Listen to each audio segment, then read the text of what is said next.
Hello and welcome to this South African series of our Quantum Way Chronicles. I'm really happy to be in this very special country, very special for Quantum Way because it's Lee's home, and it's also very special because we're meeting very special people. And I'm here today with Rasada, and thank you for welcoming us to your home, into your country. It's really nice to meet you here. Thank you. It's a pleasure.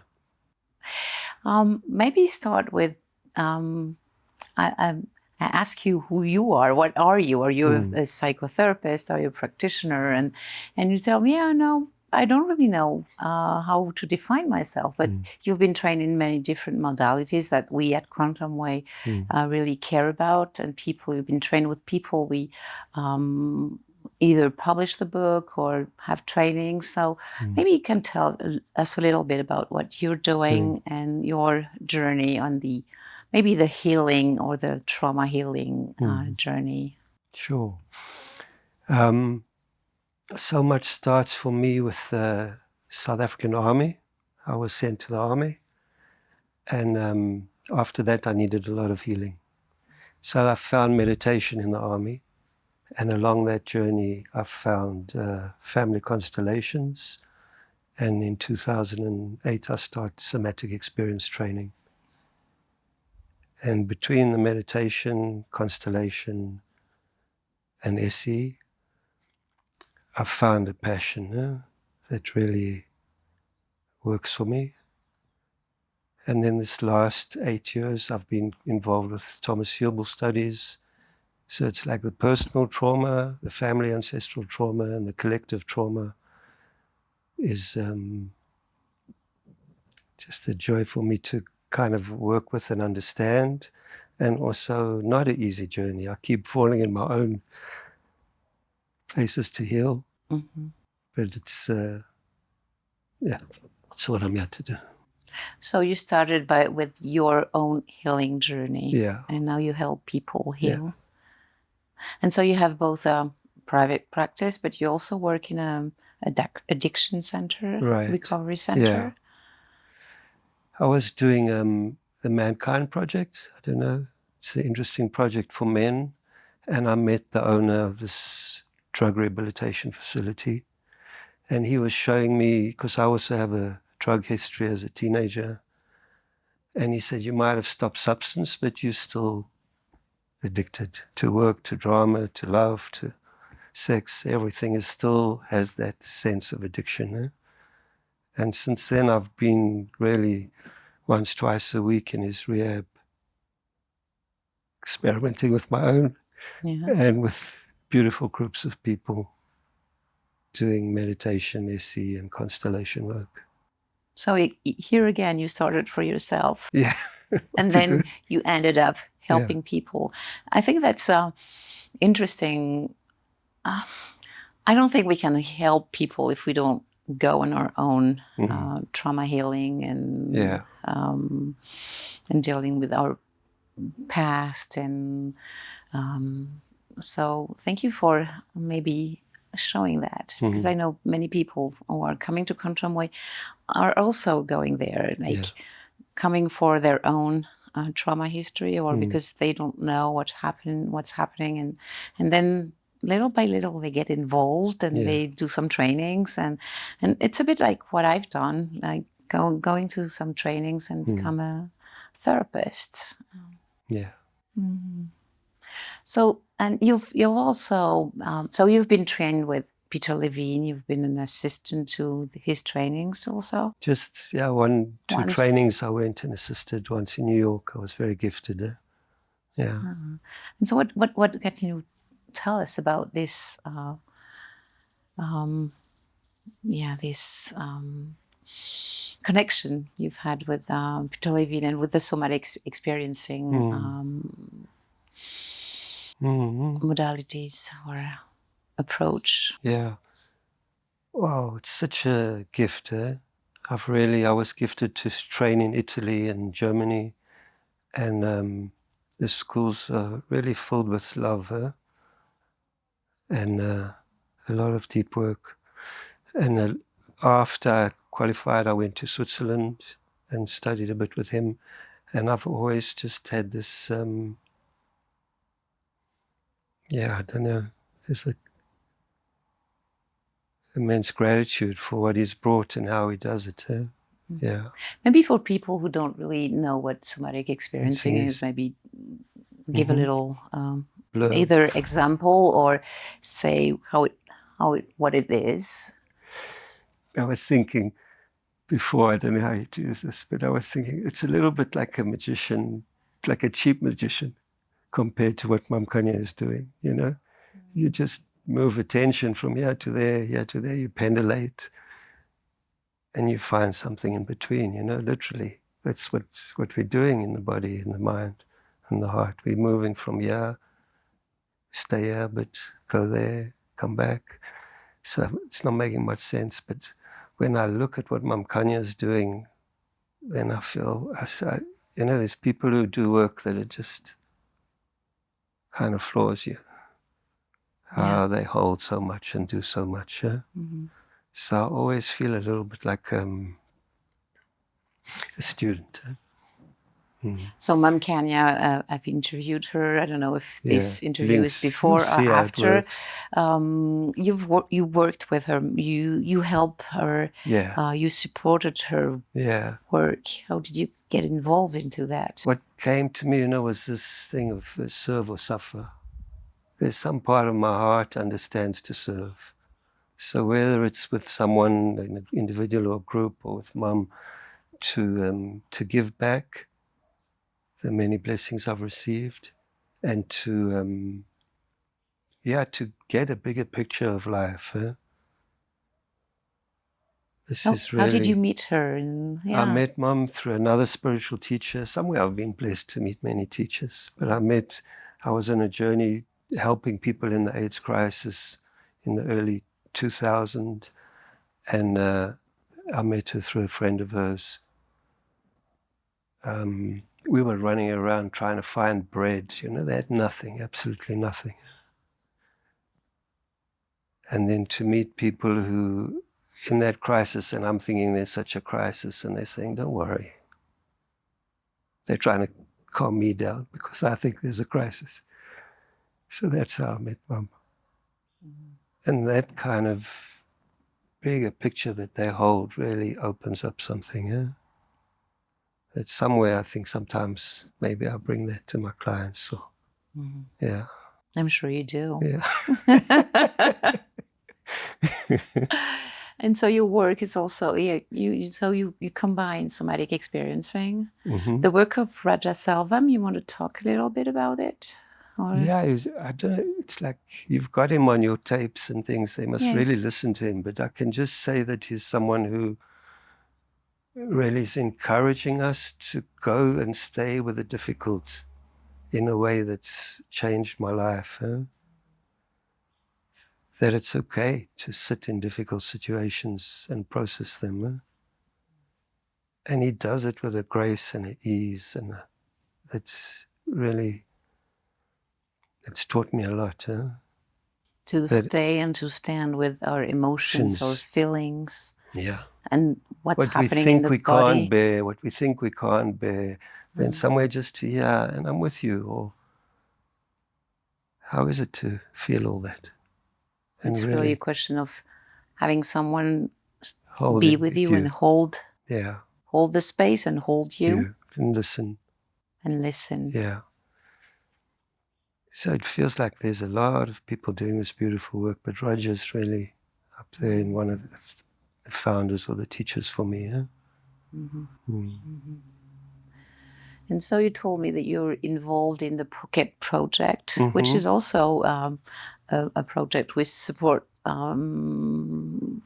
We've had Kosha in our summit already. What are you doing? What are you? How are you involved in this Pocket Project? Yeah. I was going to Israel to study with Thomas and do this. It was a year training. And since then, I've just kept going with different trainings with him of how to be with collective trauma. And what I understood initially was there's personal trauma that feels very, and family ancestral trauma, it has a different kind of flavor and a different texture. And then there's collective trauma. And somewhere I got a taste of how different and similar they are. And so I just love that at any point I can, like I say, it happened to me and it happened here and it happened there. There's something that when we see the bigger picture of how that's impacting me and I'm impacting that. So the Pocket Project is really, I'd say, on the cutting edge of understanding how to bring a trauma-informed model to much bigger groups of people. Huh? Mm-hmm. Yeah, that a big group of people. I just sat for a week with 400 people, and someone will work with the issue, and all of us learn and get so much from one person's healing and listening, and yeah. And does it have a special resonance? You've been trained in Israel, but you live in South Africa. Yeah. Both countries very loaded with trauma, history, trauma. I can tell. Yeah. How is it for you with those maybe both sides or both cultures? It has a special resonance, the collective trauma. Yeah. Can you tell a little bit about for you? You know, I'm named, my name's Rasada, is a nickname from Osho, but my birth name is Eli, and my grandfather's name was Eli. And he was working in a little shop in the mines in South Africa. He had like a tailor shop, a trade shop. And he died when I was still in the womb. But somehow I feel very connected to him. Huh? And the stories I hear of him is that black people would come into the shop and he would serve them equally. And with some objection by people, but no one was not equal in his eyes. They were treated well and respected and looked after in his shop. Which was kind of unusual at that time. And to be able to stand up to to do it his way. And somewhere I believe that through his own suffering and through his own life of having to leave Lithuania and what he knew and experienced, it's like he took the lesson of what suffering is. Sometimes we suffer and we rather blame or shame others, but sometimes we take it and we use it to make the world better, yeah? So when I stand here or sit here with you and I can include my grandfather who did that work, then I feel I finally get something. And you feel like your healing journey healed something, maybe for your father, your grandfather, or and at the same this time going back and forth. Yeah, that's my experience. Yeah, and it's definitely. Like collective trauma and transgenerational trauma is sometimes so hidden inside. Yeah. And would body work or somatic experiencing lead you to that? Or how do you connect that? It's how an do you interesting work on question. that? Yeah. How do you find the thread? Yeah, it's like I was explaining that texture, that suddenly there's a sense, there's like a me, and suddenly there's a sense of, no, there's more of us here, and there's more of us here. Yeah. So it feels bigger, heavier, more, I don't know, there's people who will know in your videos about implicit and explicit trauma. And it's kind of implied. Suddenly you feel something that you can't quite figure, but you feel it. And then when you explore, give yourself time, then you recognize it. I know this. My family knows it. The city knows it. The country knows it. Does that make sense? Yeah. It does make sense. Yeah. And Thomas Hübl, we're translating his books, and one is getting out, I think, in April. Do you think he's one of the?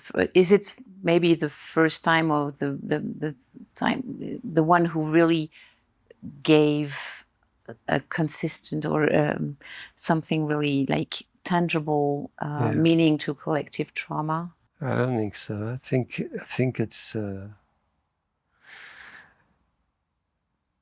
he just has a language that many of us can hear and understand, and he has energy that just keeps. I mean, this extraordinary amount of energy. But I think this is ancient wisdom, and I think he'd say the same thing. It's this funny mix of ancient wisdom and wisdom that keeps on developing and changing. Yeah, so it's a mix of being on what's emerging and really honoring all that's come before us. And because we're in South Africa, and when in Europe we think about South Africa, we think about apartheid and Nelson Mandela, who really freed the country. But not only the country, I think he's exceptional. I think he's one of the people who really changed the whole world.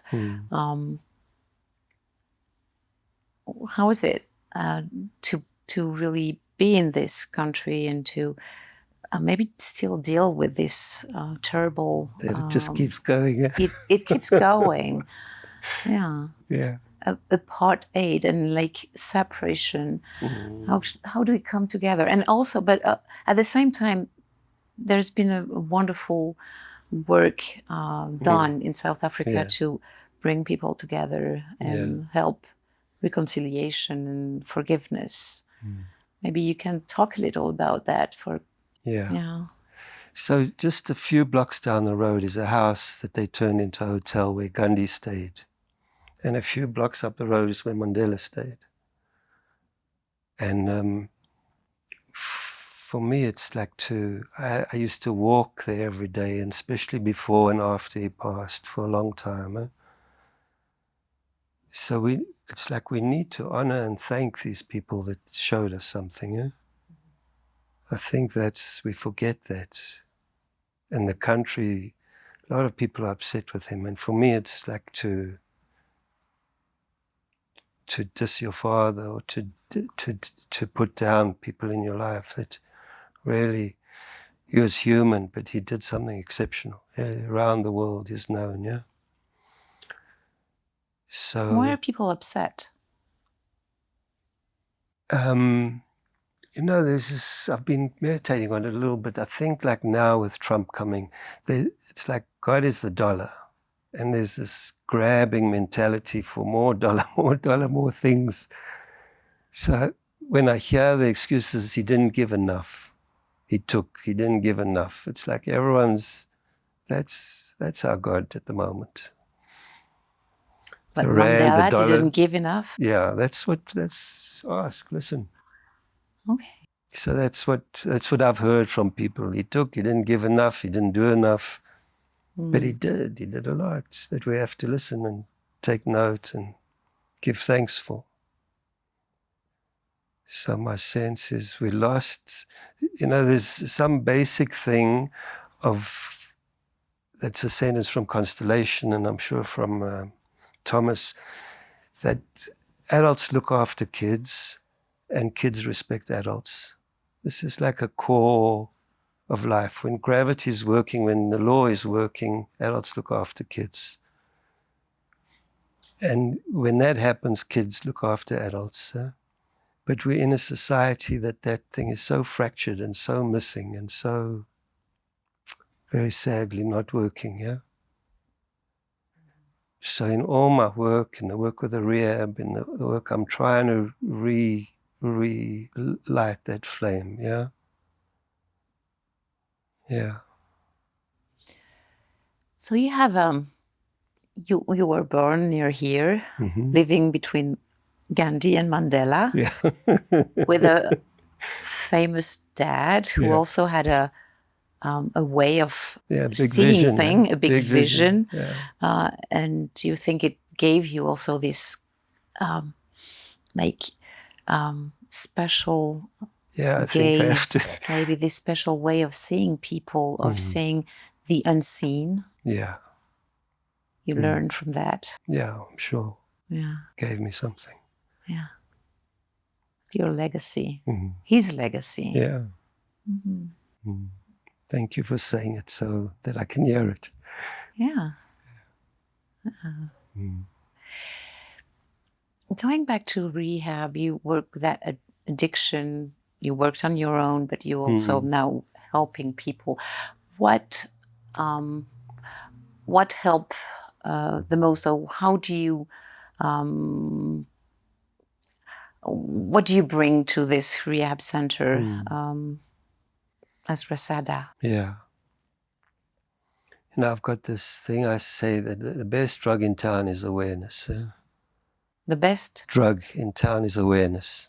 And here on the streets, if you go on the street, there's a slang of aware is I'm awake. I'm on the street, I'm living on the street, and I'm awake to it, yeah?